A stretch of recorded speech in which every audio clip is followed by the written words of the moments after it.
प्रभु किष्किंधापुरी के पास प्रवर्षण पर्वत पर निवास कर रहे हैं और वो प्रतीक्षा कर रहे हैं कि जनक नंदिनी सीता का पता लगाने के लिए कौन सा समय उपयुक्त होगा और उसके लिए किस पद्धति का आश्रय लिया जाए, किन व्यक्तियों को उस दिशा में प्रेरित किया जाए।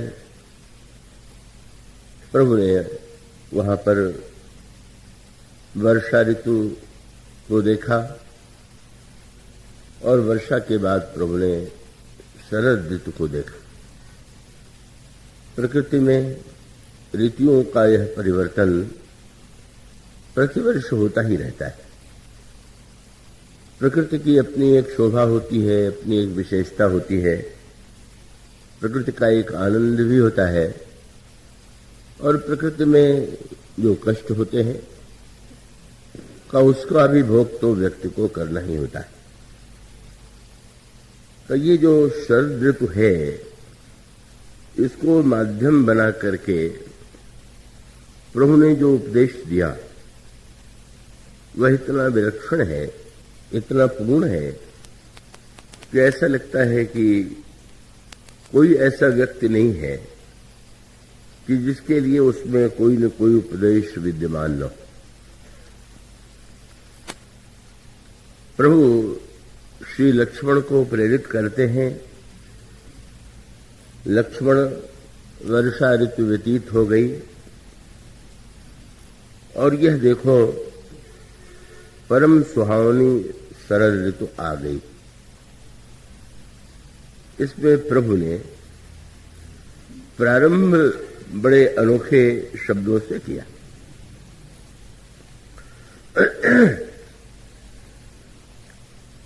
एक तारा जिसका नाम अगस्त है, वर्षा के बाद जब शरद ऋतु आती है तो आकाश में उस तारे का उदय होता है और भगवान श्री राम ने एक बड़ा मधुर संकेत किया। एक तो अगस्त वह है जो पुराणों के बड़े प्रसिद्ध ऋषि हैं और दूसरा वह अगस्त नाम का तारा है और इन दोनों के संदर्भ में भगवान ने जो बात कही वो बड़ी मार्मिक है। मैं आशा करता हूं कि आप पूरी तरह चैतन्य रह करके, अब तो कथा शीघ्र प्रारंभ कर दी गई है तो और भी आपको चैतन्य रहना ही चाहिए, तो आप उस पर सजग भाव से दृष्टि डालेंगे।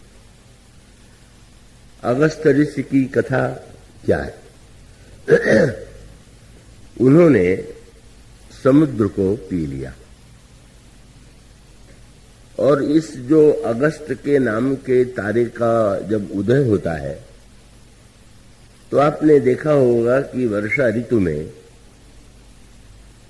जो जल के कारण मार्ग में कीचड़ हो जाता है और कीचड़ के कारण व्यक्ति को चलने में बड़ी असुविधा होती है।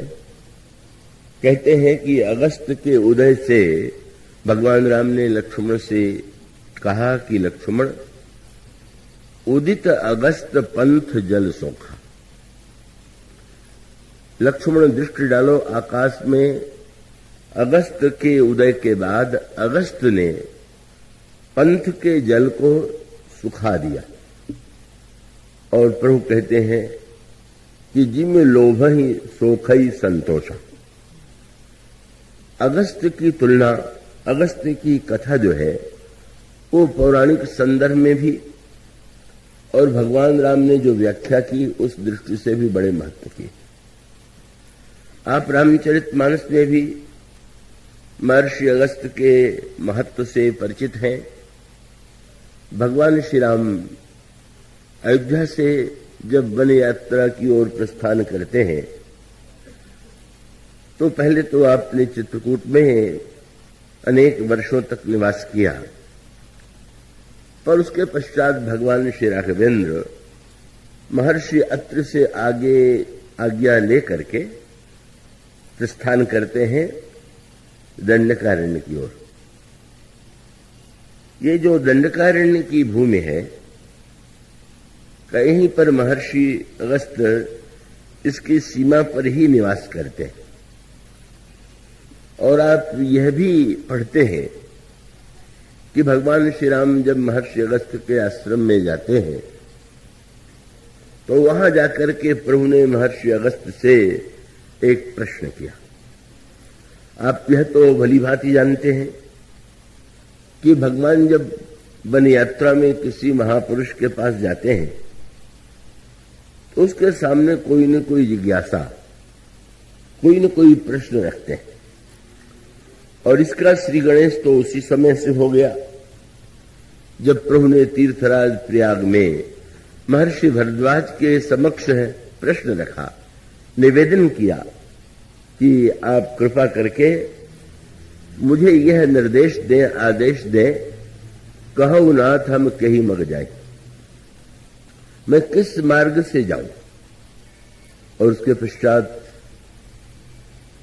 भगवान श्री राघवेंद्र जब ब्रह्मर्षि वाल्मीकि से मिलते हैं तो महर्षि ब्रह्मर्षि वाल्मीकि से उन्होंने दूसरा प्रश्न किया। उन्होंने कहा कि महर्षि, मैं वन में निवास करना चाहता हूं, आप कृपा करके मुझे बतावें कि मैं कहां निवास करूं।